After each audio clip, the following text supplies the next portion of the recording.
আসসালামু আলাইকুম রহমতুল্লাহি ওয়াবারাকাতুহ। ইন্নাল হামদুলিল্লাহ ওয়াসসালাতু ওয়াসসালামু আলা রাসূলিল্লাহ।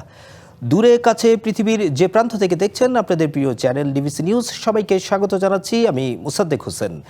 ইসলামকে পূর্ণাঙ্গভাবে জানার লক্ষ্যে ডিবিসি নিউজের পর্দায় প্রতি শুক্রবারের বিশেষ আয়োজন মার্কেন্টাইল ব্যাংকের ইসলামিক ব্যাংকিং, তাকওয়া নিবেদিত ইসলাম ও তাকওয়া।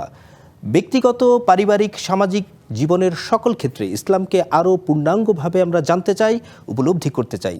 সেই লক্ষ্য নিয়ে প্রতি শুক্রবার বিষয়ভিত্তিক আলোচনা নির্ধারণ করে থাকি আমরা। সেই ধারাবাহিকতায় এই পর্বের বিষয় আমরা নির্ধারণ করেছি কুরআনের বিশেষত্ব ও ইনসাফ ভিত্তিক সমাজ ব্যবস্থায় আল কুরআনের ভূমিকা। আর এই পর্বে আমাদের সাথে মুহতারাম মেহমান হিসেবে স্টুডিওতে উপস্থিত রয়েছেন মুফতি নুরুজ্জামান নোমানী, চেয়ারম্যান বাংলাদেশ ইসলামী দাওয়াত সেন্টার। মুহতারাম মেহমানকে স্বাগত জানাচ্ছি। আসসালামু আলাইকুম রহমতুল্লাহ। ওয়ালাইকুম আসসালাম রহমতুল্লাহি ওয়া বারাকাতুহু। জি, আমরা যেমনটা বলছিলাম আল কোরআনের বিশেষত্ব ও ইনসাফ ভিত্তিক সমাজ নিয়ে আমরা কথা বলবো ইনশাআল্লাহ। আজকে শুরুতে আপনার কাছে জানতে চাচ্ছি, আল কোরআনের আলোকে ইনসাফ ভিত্তিক সমাজ বলতে আমরা কি বুঝি? আলহামদুলিল্লাহ, নাহমাদুহু ওয়া নুসাল্লি আলা রাসূলিহিল কারীম, আম্মা বাদ। সুন্দর এই আয়োজনের মোহতারাম বিজ্ঞ উপস্থাপক, শুরুতেই কৃতজ্ঞতা প্রকাশ করছি ডিবিসি চ্যানেল এত সুন্দর একটা আয়োজন গোটা বিশ্বের বাংলা ভাষাভাষী প্রিয় ভাই বোনদের উপহার দেওয়ার জন্যে। কুরআনুল কারীম বিশ্বনন্দিত সংবিধান। কুরআনুল কারীম হচ্ছেন মহান আল্লাহ সুবহানাহু ওয়া তাআলার কালাম বা আল্লাহর বাণী। আল্লাহ সুবহানাহু ওয়া তাআলা কুরআনুল কারীমে এক আয়াতে আমাদেরকে জানিয়ে দিয়েছেন, ওয়ানাজ্জালনা আলাইকাল কিতাবা তিবিয়ানাল লিকুল্লি শাই। হে আমার বান্দাবান্দিরা, তোমাদের যা কিছু প্রয়োজন সব কিছু কুরআনুল কারীমের মধ্যে আছে। তাই আমাদের যা প্রয়োজন কুরআন থেকে পেতে হলে কুরআনুল কারীমের সাথে সুসম্পর্ক স্থাপন করতে হবে। এখন আপনি আমাকে যে ইনসাফ সম্পর্কে বলেছেন, ইনসাফ হচ্ছে সুবিচার, মানে কারো প্রতি অবিচার হবে না, অন্যায় হবে না।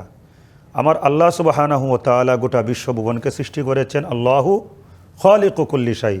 দেখুন, এই পৃথিবীর মধ্যে যারা আছে মুসলিম অমুসলিম, আল্লাহ পাক কিন্তু সবাইকে আলো বাতাস দিয়েছেন, সবাইকে রিজিকের ব্যবস্থা করে দিয়েছেন। আল্লাহ কাউকে, মানে যারা আল্লাহর অবাধ্য তাদেরকেও মানে না খাইয়ে রাখেন না, বঞ্চিত করেননি, বঞ্চিত সবার করেন। ক্ষেত্রেই সমান। সবার জন্যই খাবার, আলো বাতাস, যা যা মানুষের জন্য প্রয়োজন সব কিছু দিতেছে। এজন্যে আমাদের করণীয় হচ্ছে যে আল্লাহ আমাদের জন্য সব কিছু করেন, আমরা অবশ্যই সেই আল্লাহর দাসত্ব আনুগত্য বন্দেগী করব। কারণ আজকে যেমন দুনিয়াতে আদালত আছে, বিচারপতি আছে, বিচারপতিরা বাদী বিবাদীর সমস্যা সমাধান করেন।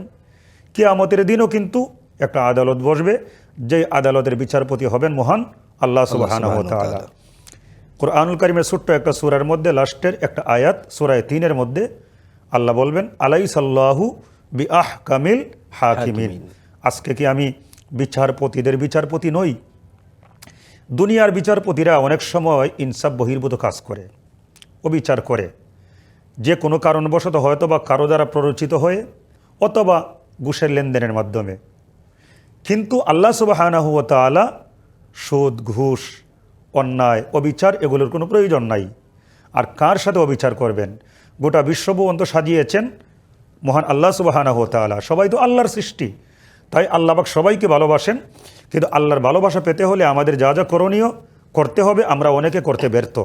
এই জন্যে আমরা কোন পথে চলবো, কোন পথে চলবো না, কোন কথা বলা যাবে, কোন কথা বলা যাবে না, কোন কাজ করা যাবে, কোন কাজ করা যাবে না, কার সাথে কেমন আচরণ করতে, সব কিছু ওয়ানাজ্জালনা আলাইকাল কিতাবা তিবিয়ানাল লিকুল্লি শাই, পুঙ্খানুপুঙ্খরূপে কুরআনুল কারীমে আল্লাহ আমাদের জানিয়ে দিয়েছেন। কিয়ামতের দিন যেদিন আল্লাহ বলবেন, আলাইসাল্লাহু বিআহকামিল হাকিমিন, আমি কি বিচারপতিদের বিচারপতি নই? সেদিন আল্লাহ আমাদের বিচার করবেন দুনিয়ার জীবনে আমরা কে কী করেছিলাম, ভালো করেছিলাম নাকি মন্দ করেছিলাম, আল্লাহর বিধান মেনেছিলাম নাকি মানতে পারিনি, আল্লাহর কাছে আত্মসমর্পণ করেছিলাম নাকি আত্মসমর্পণ করতে ব্যর্থ হয়েছিলাম। আল্লাহ জানতে চাইবেন। সেদিন যারা কৃতজ্ঞ এবং যারা অকৃতজ্ঞ, কৃতজ্ঞদেরকে একরকম বিনিময় দিবেন এবং অকৃতজ্ঞদেরকে আল্লাহ পাক অন্যরকম বিনিময় দিবেন, যা আমরা সহজে বলতে পারি জান্নাত, জাহান্নাম। এবং আল্লাহ যে কারো প্রতি অবিচার করেন না বা অবিচার করতে পারেন না বা অবিচার দুনিয়ার বিচারপতিরা করতে পারে, আমি বলছি না সবাই করে, অনেকেই করে এবং করতে পারে, কিন্তু আল্লাহর দরকার নাই। এই কথা আরও দ্ব্যর্থহীনভাবে আল্লাহ পাক আমাদেরকে জানিয়ে দিয়েছেন, ওয়াত্তাকু ইয়াউমাল্লা তাজজি নাফসুন আন নাফসিন শাইআ ওয়ালা ইউকবালু মিনহা শাফাআহ ওয়ালা ইউখাযু মিনহা আদল ওয়ালা হুম ইউনসারুন। ওই দিনটাকে ভয় করো, যে দিন আমি আল্লাহ ছাড়া তোমাদেরকে আর কেউ সাহায্য সহযোগিতা করতে পারবে না, আমি আল্লাহ ছাড়া তোমাদের কেউ পরিত্রাণ দিতে পারবে না। ওই দিনটাকে ভয় করো, যেই দিন কারো কোনো সুপারিশ তোমাদের জন্য আমি আল্লাহর কাছে কার্যকর হবে না। তাহলে আল্লাহ তো সব জানিয়েছেন। এই জন্যে আমি যেই কথাটা বলতে চেয়েছিলাম যে পৃথিবীর মধ্যে মুসলিম ও মুসলিম সবাই আছে, আল্লাহ পাক সবাইকে খাওয়া দাওয়ার সুব্যবস্থা করে দিয়েছেন, আলো বাতাসের সুব্যবস্থা করে দিয়েছেন। এক কথায় মানুষের জন্য যা যা প্রয়োজন সব কিছু আল্লাহ ব্যবস্থা করেছেন। মানুষের উচিত সেই আল্লাহর কাছে আত্মসমর্পণ করা। যদি আত্মসমর্পণ না করি তাহলে আমরা এটা ইনসাফ বহির্ভূত কাজ করলাম। আর যদি ইনসাফ বহির্ভূত কাজ আমরা করি, অবিচার করি, তাহলে কিয়ামতের দিন অবশ্যই এর প্রায়শ্চিত্ত আমাদের বুক করতে হবে। এই জন্যে আপনি আমাকে যে প্রশ্ন করেছিলেন যে কোরআনুল কারীমের আলোকে সুবিচার বা ইনসাফ ভিত্তিক সমাজ, তো এই সমাজের মধ্যে আমাদেরকে সবার আগে মনে রাখতে হবে, আমরা অনেক সময় নেতা নেত্রীর কথা মানি, হ্যাঁ মানেন, কিন্তু বুঝতে হবে আমার নেতা নেত্রীর চাইতে সবার আগে আমার আল্লাহ, আল্লাহর নবী, ইসলাম, কুরআন। হ্যাঁ, যারা মুসলিম দাবি করবে অবশ্যই তার দ্বারা যেন ইসলামের খেয়ানত না হয় সেই দিকে লক্ষ্য রাখতে হবে। মনে রাখতে হবে দল আমি যেইটাই করি, আমার আসল দল আমি ইসলাম ধর্মের অনুসারী, আমি মুসলিম। আমি যেই নেতাকেই মানি, আমি আমার আসল নেতাকে মুহাম্মাদুর রাসূলুল্লাহ সাল্লাল্লাহু আলাইহি ওয়াসাল্লাম আমার নবী, আমার নবীকে অনুসরণ করতে হবে। নেতার অনুসরণ পরে, নবীর অনুসরণ আগে। এবং নবীকে অনুসরণ করব, নবীকে অনুসরণ করলেই আমার আল্লাহর আনুগত্য করা হবে। যেমন কুরআনুল কারীম বারংবার আল্লাহ বলেছেন, কুল আতিউল্লাহ ওয়া আতিউর রাসূল, হে আমার রাসূল সাল্লাল্লাহু আলাইহি ওয়াসাল্লাম জগৎবাসীকে জানিয়ে দিন, আতিউল্লাহ তোমরা আল্লাহর আনুগত্য করো, ওয়া আতিউর রাসূল রাসূলের আনুগত্য করো। জি, মাশাআল্লাহ, আমরা খুব চমৎকারভাবে শুনছিলাম যে ইনসাফ ভিত্তিক সমাজের কথা আপনি বলছিলেন। এ পর্যায়ে পবিত্র কোরআনের একটা ছোট্ট আয়াত উল্লেখ করছি, সূরা শুরার 15 নম্বর আয়াতে আল্লাহ রাব্বুল আলামিন রাসূলকে উদ্দেশ্য করে বলছেন, হে আল্লাহর রাসূল আপনি বলুন আমাকে প্রেরণ করা হয়েছে তোমাদের মাঝে ন্যায় বিচার করার জন্য। তো এই পর্যায়ে আপনার কাছে আমরা জানতে চাই যে কোরআন এবং সুন্নাহ অনুযায়ী আমরা যে ইনসাফ ভিত্তিক সমাজের কথা বলছি, এটি যদি আমরা প্রতিষ্ঠা করতে চাই বাস্তব ক্ষেত্রে, তাহলে আমাদের করণীয় কি? চমৎকার বলেছেন, জাযাকুমুল্লাহ মুহতারাম। দেখুন, যেহেতু আপনি বলছেন সূরা শুরার উদ্ধৃতি দিয়ে আল্লাহ রসুলকে বলছেন ন্যায় বিচার করার জন্য, প্রতিষ্ঠা করতে, ন্যায় বিচার করার জন্য। আচ্ছা বলেন তো, আমি আপনার কাছে জানতে চাই, আপনার মাধ্যমে গোটা বাংলা ভাষাভাষী যারা আছেন, বাংলাদেশ তথা প্রবাস জীবন যারা যাপন করে আমার বাঙালি ভাইরা, আমি সবার উদ্দেশ্যে জানতে চাই, প্রিয় ভাইরা বোনেরা, বলুন না আল্লাহর সৃষ্টি জগতে আল্লাহর পরে যার মর্যাদা সবচাইতে বেশি তিনি কে? মুহাম্মাদুর রাসূলুল্লাহ সাল্লাল্লাহু আলাইহি ওয়াসাল্লাম।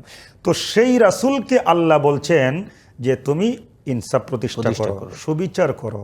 তাহলে এর গুরুত্ব কত বেশি, যেখানে আল্লাহ রসুলের কোনো গুনাহ নাই, কোনো নবীর কোনো গুনাহ নাই, সমস্ত নবীর আসল গুনাহ থেকে মুক্ত।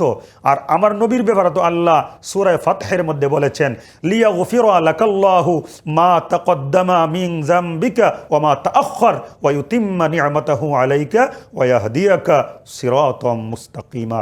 ওগো আমার প্রিয় হাবিব সাল্লাল্লাহু আলাইহি ওয়াসাল্লাম, আপনার অতীত বর্তমান ভবিষ্যৎকালের সমস্ত গুনাহ থেকে আপনাকে মুক্ত করা হয়েছে। যার গুনাহ নাই উনাকে আল্লাহ বলতেছেন ইনসাফ প্রতিষ্ঠা করো। তাহলে আমাদের তো গুনাহ আছে, আমরা না জেনেও গুনাহ করি, অনেক সময় জেনে শুনেও করি। তো তাহলে সেই ইনসাফের ব্যাপারে আমাদের কেমন দায়িত্বশীল হওয়া উচিত? আমি একটা উদ্ধৃতি দেই বুখারী শরীফের হাদিস, যেহেতু আমার রসুলের কথা বলছেন, আমার রসুল সাল্লাল্লাহু আলাইহি ওয়াসাল্লাম কেমন ইনসাফ প্রতিষ্ঠাকারী ছিলেন। দেখেন, আরবের মধ্যে মাখজুমি গোত্রের একজন সম্ভ্রান্ত বংশের মহিলা, তার বিরুদ্ধে একটা চুরির অপরাধ সাব্যস্ত হয়েছে। এই মামলার বিচার গিয়েছে রহমাতুল লিল আলামিনের কাছে। এখন আল্লাহর নবী সাল্লাল্লাহু আলাইহি ওয়াসাল্লামের কাছে মহিলা চুরি করেছে, মামলা দায়ের করা হয়েছে, বিচার কি হবে? অবশ্যই বিচার কোরআনের বিচার। আল্লাহ বলেছেন ওয়াসারিকু ওয়াসারিকাতু ফাকতাউ আইদিয়াহুমা, চোর নারী হোক বা পুরুষ হোক, ইসলামের দণ্ডবিধি হচ্ছে তার হাত কেটে দেওয়া। এখন সাহাবায়ে কেরামগণ অনেকেই টেনশনে পড়ে গেলেন, রসুলের কাছে মামলা দায়ের করা হয়েছে, রসুল তো কোনো স্বজনপ্রীতি করেন না, কারো প্রতি মানে আলাদা একটা ভালোবাসা বলতে যা বোঝায় এটা তো করেন না, তাই রসুল সাল্লাল্লাহু আলাইহি ওয়াসাল্লাম অবশ্যই কোরআনের দণ্ডবিধি অনুযায়ী হাত কাটবার নির্দেশ দিয়ে দিবেন। এখন এই সম্ভ্রান্ত বংশের মহিলার যদি হাত কাটার নির্দেশ দেওয়া হয়, তা বাস্তবায়িত হয়, তাইলে তো মহা সমস্যা। একটু সুপারিশ করা দরকার, কোনোভাবে এই দণ্ডবিধি থেকে মহিলাকে মুক্ত করা যায় কিনা। কে সুপারিশ করবে? রহমাতুল্লিল আলমিনের কাছে। অবশেষে সাহাবায়ে কেরামগণ রাসূল সাল্লাল্লাহু আলাইহি ওয়াসাল্লামের পালিত পুত্র হযরত জায়েদ, তার সন্তান উসামা, যাকে আমরা জানি উসামা বিন জায়েদ বলে খ্যাত, সেই উসামাকে আল্লাহ রসুল অনেক মহব্বত করতেন। সাহাবায়ে কেরামগণ বললেন, উসামা তুমি একটু রসুলের কাছে যাও, যেহেতু রসুল তোমার মহব্বত করেন, একটু সুপারিশ করে দেখো না যে এই মহিলাকে এই দণ্ড থেকে নিষ্কৃতি দেওয়া যায় কিনা। উসামা বিন জায়েদ অনেক সাহাবায়ে কেরামদের পরামর্শক্রমে, তাদের অনুরোধ ক্রমে রসুলের কাছে গেলেন, অনেক কথাবার্তা বললেন। অনেক কথাবার্তা বলার পরে রসুলকে বলেন, এই ঘটনা, এই সম্ভ্রান্ত বংশের মহিলা, একটু সুযোগ দেওয়া যায় কিনা। আল্লাহ রসুল সাল্লাল্লাহু আলাইহি ওয়াসাল্লাম রাগান্বিত হয়ে গেলেন এবং বললেন, ক্বালা আতাশফাউ ফি হাদ্দিম মিন হুদুদিল্লাহ, হে উসামা তুমি কি আমার কাছে এসেছো ইসলামের দণ্ডবিধির বিরুদ্ধে সুপারিশ করবার জন্যে? সুম্মা ক্বামা ফাখাতাবা, নবীজি রাগান্বিত হয়ে গেলেন, দাঁড়িয়ে গেলেন, একটা জ্বালাময়ী বক্তব্য দিলেন। فقال يا أيها الناس إنما ضل من كان قبلكم إنهم كانوا إذا سرق الشريف تركوه وإذا سرق الضعيف فيهم أقاموا عليه الحد। তখন বলতেছে, জানো তোমাদের পূর্ববর্তী জাতিরা কেন ধ্বংস হয়েছিল? কারণ একটাই, তাদের মধ্যে যারা দুর্বল শ্রেণীর লোক ছিল তাদের উপরে দণ্ড কার্যকর করা হতো, আর যারা সবল তাদেরকে নিষ্কৃতি দেওয়া হতো। ওয়াইমুল্লাহ লাউ আন্না ফাতিমাতা বিনতা মুহাম্মদ সাল্লাল্লাহু আলাইহি ওয়াসাল্লাম সারাকাত লাকাতা মুহাম্মাদুন ইয়াদাহা, আল্লাহর কসম আজকে এই মহিলা অপরাধিনী, তার জায়গায় যদি আমার কন্যা ফাতেমাও অপরাধিনী সাব্যস্ত হতো, আমি মুহাম্মদের কন্যা, রহমাতুল্লিল আলমিনের কন্যা, এই জন্য নিষ্কৃতি দিতাম না, আল্লাহর কসম আমার মেয়েকেও হাত কাটবার নির্দেশ দিয়ে দিতাম। সুবহানাল্লাহ। আমরা অত্যন্ত চমৎকার আলোচনা শুনছিলাম সুবিচার এবং ইনসাফ নিয়ে। ইনশাআল্লাহ আমরা ছোট্ট একটা বিরতি নিয়ে আবার বাকি আলোচনায় ফিরবো। প্রিয় দর্শক, মার্কেন্টাইল ব্যাংকের ইসলামিক ব্যাংকিং তাকওয়া নিবেদিত ইসলাম ও তাকওয়ার এই পর্যায়ে নিয়ে নিচ্ছি ছোট্ট একটা বিরতি, ফিরছি খুব শীঘ্রই ইনশাআল্লাহ। আসসালামু আলাইকুম ওয়া রাহমাতুল্লাহ। বিরতির পর আবারও স্বাগত জানাচ্ছি। আপনারা দেখছেন মার্কেন্টাইল ব্যাংকের ইসলামিক ব্যাংকিং তাকওয়া নিবেদিত ইসলাম ও তাকওয়া। এই পর্বের বিষয় আমরা নির্ধারণ করেছি আল কোরআনের বিশেষত্ব ও ইনসাফ ভিত্তিক সমাজ ব্যবস্থায় আল কোরআনের ভূমিকা। আমাদের সাথে সম্মানিত মেহমান হিসেবে রয়েছেন মুফতি নুরুজ্জামান নোমানী। বিরতির পরে আমরা ইনসাফ এবং সুবিচার নিয়ে আলোচনা করছিলাম। এই পর্যায়ে আপনার কাছে জানতে চাচ্ছি, ইনসাফের বিপরীত হচ্ছে জুলুম বা অবিচার। এই জুলুম প্রতিরোধে আমাদের কি করণীয়? আলহামদুলিল্লাহ মোহতারাম, খুবই চমৎকার কথা। ইনসাফ করতে হবে, জুলুম করা যাবে না। আর আল্লাহর বিধানটাই দুই রকম, একরকম বিধান হচ্ছে করা যাবে, আর একটা করা যাবে না। তো আমি একটু আগে, বিরতির আগে আমরা যে আলোচনায় ছিলাম, যেখানে আল্লাহ রসুল সাল্লাল্লাহু আলাইহি ওয়াসাল্লাম তার মেয়েকেও ছাড় দিতেন না, কেমন ইনসাফকারী ছিলেন। তো আমরা সেই রাসূলের উম্মত, অবশ্যই সেই ইনসাফের ব্যাপারে, আমার অপরাধী যদি আমার বাবাও হয়, আমার ভাইও হয়, যত কাছের মানুষই হোক, ইসলাম এবং ইসলামের বিধিবিধান আগে, আমরা অবশ্যই ইনসাফের পক্ষে থাকবো। কোনো পক্ষপাতিত্ব করা যাবে না। এরপর জুলুমটা বুঝতে হবে। জুলুম কি? জুলুম হচ্ছে অন্যায়, জুলুম হচ্ছে আল্লাহর বিধান লঙ্ঘন করা। জুলুমের অনেক ব্যাখ্যা। তো জুলুমকারী যারা, যেমন কোরআনুল কারীমের এক আয়াতে রয়েছে, আল্লাহু লা ইউহিব্বুজ জালিমিন, যে আল্লাহ রাব্বুল আলামিন যারা জালেম তাদেরকে ভালোবাসে না। শয়তানকেও আল্লাহ জালেম বলেছেন, এবং যারা আল্লাহর বিধানকে লঙ্ঘন করে তাদেরকেই জালেম বলা হয়। তো আমরা বলতে পারি এই সমাজের মধ্যে আজকে আমরা দেখতেছি ইচ্ছাকৃতভাবে হোক অনিচ্ছাকৃতভাবে হোক যাদের হাতে কোনো না কোনো দিক দিয়ে ক্ষমতা আছে তারা দুর্বলকায় ইনসাফের পরিবর্তে জুলুম করে। তো এই জুলুম থেকে বাঁচতে হলে আমাদেরকে কোরআন সুন্নাহর সাথে সম্পৃক্ত থাকতে হবে। এই জন্যে আমাদের আজকের যে বিষয়টা আপনি আমাকে শুনিয়েছেন আল কোরআনের বিশেষত্ব, এই বিশেষত্বটা আমি এক কথায় বলতে গেলে এই কথাই বলতে পারি যে কোরআন হচ্ছে আল্লাহর কালাম। দুনিয়াতে অনেক বই আছে, কোনো বই কিন্তু আল্লাহর কালাম না। কোরআন হচ্ছে আল্লাহর কালাম। আল্লাহর কালামের সাথে সম্পর্ক রাখা মানে আল্লাহর সাথে সম্পর্ক রাখা। কোরআন শরীফ তেলাওয়াত করা মানে আল্লাহর সাথে কথা বলা। তাহলে আমি আল্লাহর কালামের মধ্যে কোনটা জুলুম এইটাও পাইতেছি, কোনটা ইনসাফ সেইটাও পাইতেছি। আমি যদি আরও স্পষ্ট করে বলি, দেখুন কোরআনুল কারিমে খুব সুন্দর একটা আয়াত আছে, যে আয়াত থেকে আমরা জুলুমের সংজ্ঞাটা ভালোভাবে পেয়ে যাব ইনশাআল্লাহ। আমরা কি করব, যেহেতু আমরা সামাজিক জীব, আমরা অনেক সময় বাসে চলি, অনেক সময় বিমানে চলি, অনেক সময় পায়ে হেঁটে হেঁটে, অনেক সময় রিক্সায়, যেভাবে চলাফেরা করি আমরা চলার পথে অমুসলিমকেও পাই, চলার পথে মুসলিমকেও পাই, আত্মীয় স্বজন অনাত্মীয় সবাইকে পাই। অমুসলিমের দোকানেও যাই, মুসলিমের দোকানেও যাই। এক কথা সামাজিক জীব হিসাবে আমাদের অনেক কিছুই করতে হয়। দেখেন আল্লাহ কুরআনুল কারীমের এক আয়াতে বলেছেন, ওয়াবুদুল্লাহ ওয়ালা তুশরিকু বিহি শাইআ, তোমরা আমি আল্লাহর দাসত্ব আনুগত্য বন্দী করো এবং লা তুশরিকু বিহি শাইআ, আমি আল্লাহর সাথে কাউকে শরীক করো না। এই যে এখানে একটা শিরিকের কথা বলা হয়েছে, এটাও একটা জুলুম। এটা হচ্ছে সবচেয়ে বড় জুলুম। ধন্যবাদ মুহতারাম, চমৎকার আলোচনা শুনছিলাম। ইনশাআল্লাহ আগামীতে অন্য কোনো আয়োজনে আমরা এই বিষয়ে আরো শুনবো। প্রিয় দর্শক, আল কোরআনের বিশেষত্ব এবং ইনসাফ ভিত্তিক সমাজ ব্যবস্থা নিয়ে কথা বলছিলাম আমরা। কোরআনের সঠিক জ্ঞান অর্জনের মাধ্যমে আমরা একটি ইনসাফ ভিত্তিক সমাজ প্রতিষ্ঠা করতে পারি ইনশাআল্লাহ। আগামীতে আবারও এই বিষয়ে আপনাদের সাথে কথা হবে ডিবিসি নিউজের পর্দায়। প্রতি শুক্রবার একই সময় দেখবেন মার্কেল টাইল ব্যাংকের ইসলামিক ব্যাংকিং, তাকওয়া নিবেদিত ইসলাম ও তাকওয়া। সে পর্যন্ত সবাই ভালো থাকুন, সুস্থ থাকুন। আল্লাহ সুবহানাহু ওয়া তাআলা আপনাদের সবাইকে তার রহমের চাদরে আবৃত করে রাখুন। আসসালামু আলাইকুম ওয়া রাহমাতুল্লাহি ওয়া বারাকাতুহু।